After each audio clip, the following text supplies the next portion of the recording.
За ингээд манай иргэд одоо багш нар бол нийтдээ одоо юм 300 орчим хүний одоо санал хүсэлт бол ирсэн байгаа. За эндээс ингээд таймлаад харахад бол ерөнхийдөө дунд сургуулийн багш нар за эцэг эхчүүдийн нэг одоо 51-ээс 60% нь бол Кембрижийн сургалтыг одоо үржүүлэх асуудлыг бол сөрөг байсвартай байна. Яагаад гэвэл тэртээ тэргүй одоо Монголын босролд одоо тэгш бос байдал газар авсан байгаа энэ тохиолдолд нийт хүүхдийнхээ 10% ч хүрэхгүй энэ одоо хөтөлбөр дээр одоо төрийн зардлыг нэмэх нь одоо үр дүнгүй юм аа. За үүний оронд одоо суур босролыг одоо өгж байгаа улсын сургуулиуд одоо нийт багшлах болсон хүчин за төрийн одоо нэгдсэн одоо сургалтын хөтөлбөрүүд суур одоо хөтөлбөрүүдэд дэмжиж явъя.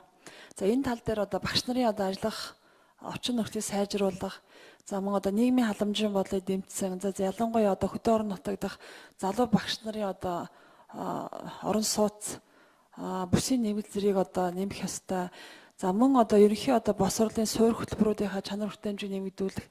За мөн одоо тодорхой одоо төрийн бас байгууллага сургалтын төвд бол одоо бас нэлээд одоо чухал саналууд ирүүлсэн байгаа.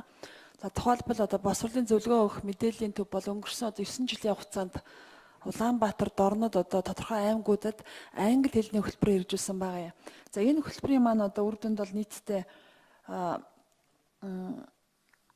захын одоо 600 гаруй одоо хүүхдүүд ихэнхдээ одоо ядуу өрхийн орлого багтаа за мөн одоо хөдөө орон нутгийн хотын захын одоо сургуулиудад хэрэгжсэн.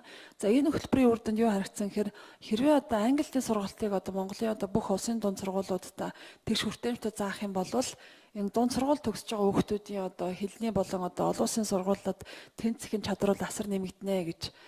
За тэгээд дээрэс нь одоо энэ саяны энэ одоо эмзэг бүлгийн болон одоо ерөнхий улсын сургуулийн хүүхдүүдийн англи хэлний чадварыг бол төрийн бодлогоор дэмжиж явах юм бол Кембрижийн сургуулийг нэг хэдхэн сургуульд одоо олгож байгаагаас илүү одоо дайны одоо Монголын одоо хүүхдүүдэд тэгш хүртээмжтэй босрол олох илүү үр дүнтэй байна.